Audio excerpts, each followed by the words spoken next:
Halo Sobat BMKG, dalam beberapa pekan terakhir, mungkin Sobat merasakan cuaca panas terik pada siang hari, namun hujan pada sore atau malam.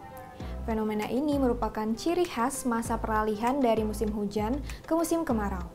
Kondisi atmosfer yang labil pada masa transisi ini bisa berpotensi menyebabkan cuaca ekstrim seperti hujan lebat, petir, angin kencang, bahkan hujan es. Dalam sepekan terakhir, hujan dengan intensitas sangat lebat tercatat di beberapa wilayah, seperti pada 9 Mei 2025 di Kabupaten Jembrana, Bali, dengan intensitas 121,4 mm per hari, kemudian 10 Mei di Kota Tangerang Selatan, Banten, dengan 103 mm per hari, 11 Mei di Kabupaten Sleman, Daerah Istimewa Yogyakarta, dengan intensitas 115,3 mm per hari, 12 Mei di Kabupaten Merauke, Papua Selatan, dengan 118 mm per hari, dan 14 Mei di Kabupaten Kota Waringin Barat, Kalimantan Tengah, dengan 105,7 mm per hari. Berdasarkan analisis klimatologi terkini, sebanyak 403 zona musim atau ZOM atau sekitar 57,7% wilayah Indonesia diprediksi memasuki musim kemarau pada periode April hingga Juni 2025. Wilayah Nusa Tenggara diperkirakan menjadi yang paling awal mengalami musim kemarau dibandingkan wilayah lainnya. Akumulasi curah hujan selama musim kemarau diperkirakan berada pada kategori normal tanpa kecenderungan lebih basah atau lebih kering, sedangkan pada puncak musim kemarau diprediksi terjadi pada bulan Agustus dan akan berlangsung lebih singkat dari biasanya pada 298 ZOM atau sekitar 43%. Sobat BMKG, pada episode kali ini, kami akan membahas terkait waspada potensi hujan lebat pada saat peralihan musim. Bersama saya Sentia, berikut kita simak informasi selengkapnya. Sobat BMKG, pada periode terkini, sebagian besar wilayah Indonesia masih berada dalam fase peralihan musim atau pancaroba, yang ditandai oleh kontras suhu udara antara pagi dan siang hari. Peningkatan intensitas radiasi matahari pada pagi hingga siang hari berkontribusi terhadap penguatan proses konvektif sehingga meningkatkan potensi terbentuknya awan konvektif pada sore hingga malam hari. Kondisi ini berpeluang menimbulkan hujan dengan karakteristik tidak merata, berdurasi singkat, berintensitas sedang hingga lebat, serta disertai kejadian kilat atau petir dan angin kencang di sejumlah wilayah. Kombinasi antara MJO, gelombang Kelvin, gelombang Rossby ekuator, dan gelombang low frekuensi pada wilayah dan periode yang sama terpantau aktif di Laut Cina Selatan, Samudra Hindia Barat Aceh hingga Barat Sumatera Barat, Samudra Hindia Barat Daya Banten hingga Selatan Jawa Tengah, Aceh, Sumatera Utara, Nusa Tenggara Timur, Laut Sawu, dan Samudra Pasifik Utara Maluku Utara dan Utara Papua, sehingga berpotensi meningkatkan aktivitas konvektif serta pembentukan pola sirkulasi siklonik di wilayah tersebut. Berdasarkan kondisi dinamika atmosfer dan labilitas sedang hingga kuat di sejumlah lokasi, masih mendukung potensi hujan di sebagian wilayah Indonesia. Oleh karena itu, masyarakat dihimbau untuk selalu memperbarui informasi cuaca, serta selalu menjaga kesehatan dengan menjaga lingkungan, khususnya yang berada pada wilayah rentan terhadap dampak cuaca ekstrim.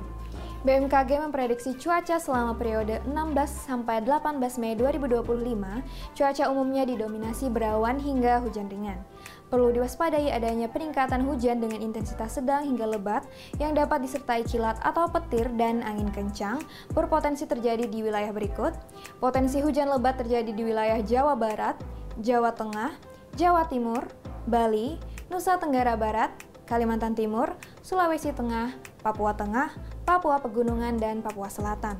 Sementara itu, angin kencang berpotensi terjadi di Bali, Nusa Tenggara Barat, Nusa Tenggara Timur, dan Maluku. Sedangkan selama periode 19-22 Mei 2025, umumnya didominasi berawan hingga hujan ringan. Perlu diwaspadai adanya peningkatan hujan dengan intensitas lebat hingga sangat lebat yang dapat disertai kilat atau petir dan angin kencang berpotensi terjadi di wilayah berikut.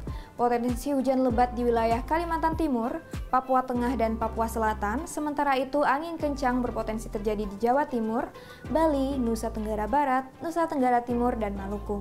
Selanjutnya dapat kami informasikan prospek cuaca seminggu ke depan untuk wilayah Indonesia.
Sobat BMKG, dalam menghadapi potensi cuaca ekstrim, BMKG menghimbau masyarakat untuk selalu menggunakan pelindung atau tabir surya untuk menghindari paparan langsung sinar matahari. Menjaga kecukupan cairan tubuh, terutama bagi yang beraktivitas di luar ruangan pada saat siang hari, waspada terhadap kemungkinan hujan lebat yang disertai angin kencang dan petir, menjauhi wilayah terbuka ketika terjadi hujan yang disertai petir, kemudian selalu siap siaga menghadapi potensi bencana hidrometeorologi seperti banjir, banjir bandang, dan tanah longsor yang dapat terjadi kapan saja. Kemudian sobat juga perlu memantau informasi cuaca terkini melalui kanal resmi BMKG seperti situs web www.bmkg.go.id, media sosial @info_bmkg atau aplikasi Info BMKG. Tetap tenang dan siaga menghadapi perubahan cuaca ekstrim serta pahami langkah evakuasi jika diperlukan. Kenali cuaca dan lingkungan agar terhindar dari ancaman bencana hidrometeorologi. Demikian informasi yang dapat kami sampaikan. Semoga bermanfaat dalam mendukung kelancaran aktivitas sobat sekalian dalam sepekan ke depan. Terima kasih, salam sehat, dan sampai jumpa.